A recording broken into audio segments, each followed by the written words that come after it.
మీరు చెప్పండి ఆర్ కృష్ణయ్య గారు.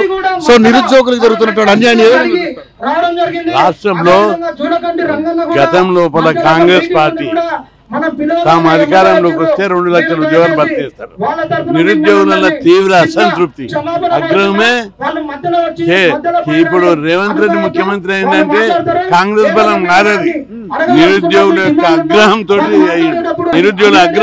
ముఖ్యమంత్రి అయ్యాడు. అట్లాంటి ముఖ్యమంత్రి ఒక్కొక్క నిరుద్యోగి పండు పెట్టి తిరిగాడు. కాళ్ళు కట్టుకొని అధికారంలోకి వచ్చిన తర్వాత ఉద్యోగాలు భర్తీ చేస్తలేడు. కాబట్టి 2 లక్షల ఉద్యోగాలను భర్తీ చేస్తామని చెప్పి కేవలం 60,000 ఉద్యోగాలు భర్తీ చేశారు. ఇప్పుడు నిరుద్యోగులలో తీవ్ర అసంతృప్తి ఉంది. వెంటనే మిగతా ఉద్యోగాలన్నీ కూడా భర్తీ చేయాలి.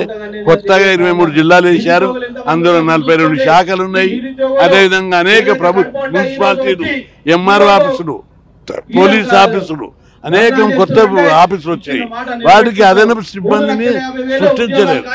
అన్ని చూస్తే మేము లెక్కలేసాం. టీచర్ పోస్టులు అన్ని స్కూళ్ళల్లో టీచర్ పోస్టులు, గీళ్ల దానిలో కూడా రెసిడెన్షియల్ స్కూళ్ళల్లో, మోడల్ స్కూళ్ళల్లో, 7 స్కూళ్ళల్లో కలిసి 25,000 టీచర్ పోస్టులు ఖాళీ ఉన్నాయి.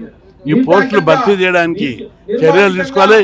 ఏ ప్రభుత్వ ఆఫీస్కి వెళ్ళినా ఆ ఖాళీ కుర్చీలు కనిపిస్తున్నాయి. కాబట్టి వెంటనే భర్తీ చేయాలి. మీరు ఒకసారి సపరేట్ గా రండి.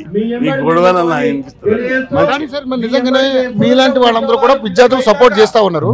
కానీ దీని వెనక పార్టీలు ఉండి నడిపిస్తున్నాయి. తప్పది. నేను నిరుద్యోగుల గురించి 50 ఏళ్ల నుంచి పోరాడుతున్నా. 1 రోజు 2 రోజులు కాదు.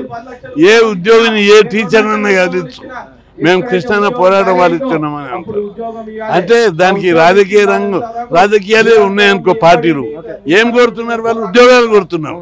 ఖాళీ ఉద్యోగాలు భర్తీ చేయమంటారు. ఆ డిమాండ్ నెరవేర్చు. రాజకీయ పార్టీలు కూడా ప్రజల కోసమే పనిచేస్తాయి. ఇప్పుడు వచ్చిన వాళ్ళందరూ నిరుద్యోగ నాయకులు.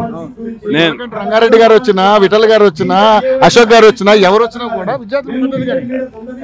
తప్పనిసరి నాయకత్వం వహిస్తున్నాం, పోరాడతాం. ఉద్యోగాలు ఇచ్చే వరకు వదిలిపెట్టేది లేదని చెప్పి. Thank you so much.